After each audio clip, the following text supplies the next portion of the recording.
বন্ধুরা, আশা করি সকলেই ভালো আছেন। স্পোর্টস রিভিউ হাব চ্যানেলে আপনাদের সবাইকে স্বাগত। 2024 সালের ডুরান্ড কাপ প্রতিযোগিতার ফাইনালে North East United FC Mohun Bagan super জায়ান্টকে টাই ব্রেকারে 4-3 গোলে হারিয়ে এইবারের ডুরান্ড কাপ অর্থাৎ ডুরান্ড কাপের 133তম এডিশনে জয়ী হল। নির্ধারিত সময় ম্যাচ 2-2 গোলে অমীমাংসিত ছিল, আর টাই ব্রেকারে 4-3 গোলে জয়ী হল north East United FC.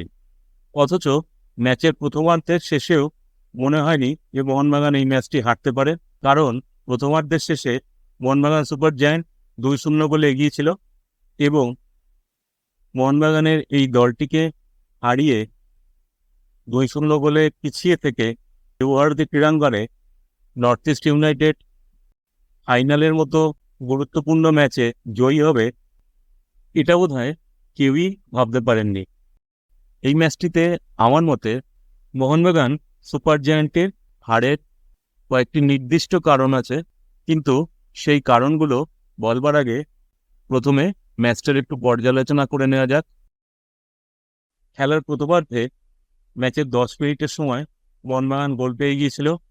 Penalty থেকে গোল করে জেসন কামিন্স মোহনবাগান সুপার জায়ান্টকে 1-0 গোলে এগিয়ে দিয়েছিলেন।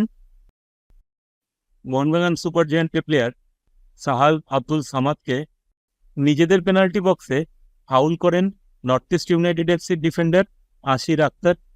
গোল করার পরে Mohun Bagan super giant north East United ডিফেন্সের উপর আরও চাপ তৈরি করছিল, কিন্তু তখনও দ্বিতীয় গোলটি আসছিল না।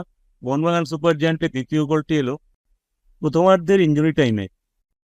একক দক্ষতায় লিস্টেন কোলাসো দারুণ মুভ করে নর্থ ইস্ট ইউনাইটেড এফসির পেনাল্টি বক্সে চলে এসেছিলেন এবং সেখান থেকে দুরন্ত পাস দেন সাহাল আব্দুল সামাদের উদ্দেশ্যে। তিনি চলতি বলের দুরন্ত ভলিতে গোল করে মোহনবাগান সুপার জায়ান্টকে 2-0 গোলে এগিয়ে দেন। প্রথমার্ধের শেষে মোহনবাগানের বল পজিশন, নাম্বার অফ পাসেস এবং সঠিক পাসের সংখ্যা অনেক বেশি ছিল।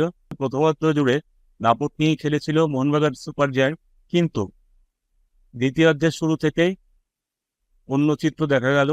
দ্বিতীয়ার্ধের শুরু থেকেই গোল শোধ করবার জন্য মরিয়া হয়ে উঠেছিল নর্থ ইস্ট ইউনাইটেড এফসি। দ্বিতীয়ার্ধের শুরু 10 মিনিটের মধ্যে ম্যাচের 55 মিনিটের সময় নর্থ ইস্ট ইউনাইটেড এফসির হয়ে একটি গোল শোধ করেন Alaaeddine Ajaraie. North East United এফসির মিডফিল্ডার জিতিন এমএসএর থেকে বল পেয়ে জোরালো শটে গোল করলেন আলাউদ্দিন আজারাই। এর অল্প সময় পরেই ম্যাচের 58 মিনিটের সময় নর্থ ইস্ট ইউনাইটেড এফসির হয়ে দ্বিতীয় গোলটি করলেন গিলেরমো ফার্নান্ডোজ। বিশাল কাইথের মতো গোলকিপারকে এক প্রকার নড়ার সুযোগ না দিয়ে গোল করলেন গিলেরমো ফার্নান্ডোজ।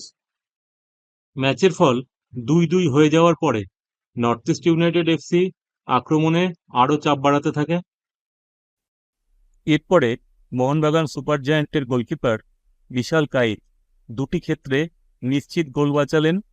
একটি ক্ষেত্রে জিতিন এমএসের নেওয়া ভলি এবং অপর ক্ষেত্রে গিলেরমো ফার্নান্ডোজের নেওয়া শট অসামান্য দক্ষতায় বিশাল কাইত সেট করলেন। মূলত বিশাল কাইতের সৌজন্যেই নির্ধারিত সময়ে মোহনবাগান সুপার জায়ান্ট ম্যাচের ফল 2-2 গোলে অমীমাংসিত রাখতে পেরেছিল। প্রথমার্ধ জুড়ে যদি মোহনবাগান সুপার জায়ান্টের দাপট থাকে, দ্বিতীয়ার্ধ জুড়ে এই ম্যাচে নর্থ ইস্ট ইউনাইটেড এফসির দাপট ছিল। এর আগে দুটি ম্যাচে অর্থাৎ কোয়ার্টার ফাইনাল এবং সেমিফাইনাল ম্যাচে বিশাল কাইত অনবদ্য সেট করায় মোহনবাগান সুপার জায়ান্ট দুটি ম্যাচ টাই ব্রেকারে জয়লাভ করতে পেরেছিল।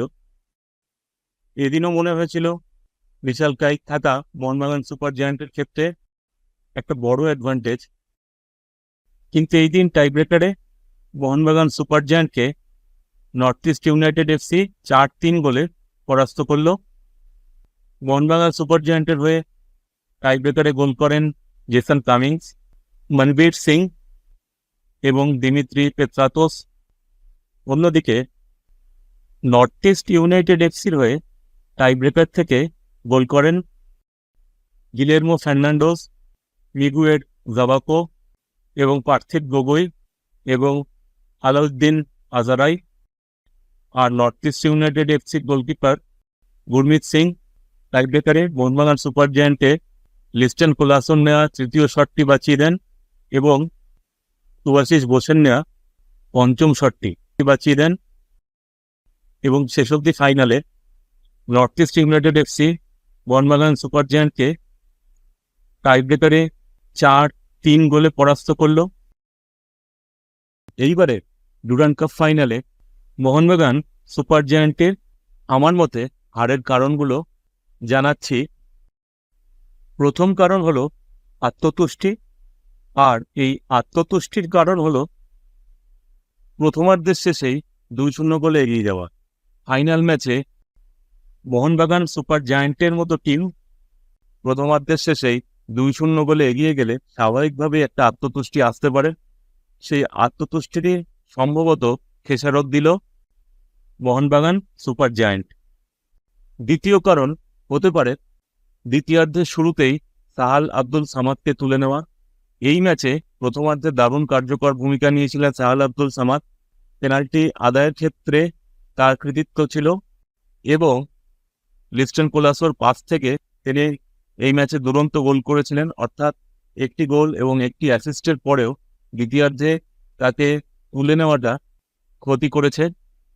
আর তৃতীয় কারণ হচ্ছে কোয়ার্টার ফাইনাল এবং সেমিফাইনালে টাইব্রেকারে জয় মোহনবাগান সুপার জায়ান্টের মধ্যে এরকম একটা বিশ্বাস তৈরি করেছিল নির্ধারিত সময়ে ম্যাচ জেতাও যা, টাইব্রেকারে গেলেও তাই। অর্থাৎ টাইব্রেকারে যেহেতু বিশাল কাইত আছেন, তিনি একটি হলেও টাইব্রেকারে শট সেভ করে দেবেন। সেই জন্য খেলার স্কোর 2-2 হয়ে যাওয়ার পরেও মোহনবাগান সুপার জায়ান্ট গোল করার ক্ষেত্রে তীব্র প্রচেষ্টা করেনি। ভাবনা ছিল ওই যে টাইব্রেকারে গেলে এমনি তারা জিতে যাবে, বিশাল কাইতের বিশাল হাত আবার তাদের রক্ষা করবে। কিন্তু এই দিন টাইব্রেকারে মোহনবাগান সুপার জায়ান্টের ভাগ্য সুপ্রসন্ন হয়নি। কিন্তু মোহনবাগান সুপার জায়ান্ট যে মানের দল, আশা করা যায় ফাইনালের এই হারটি তারা দ্রুত ভুলে গিয়ে আইএসএলে দারুণ ফর্মে ফিরে আসবে। আইএসএলে তাদের সাফল্যের সম্ভাবনা বেশ বেশি বলেই আমার মনে হয়। আশা করি আজকের ভিডিওটি আপনাদের ভালো লেগেছে।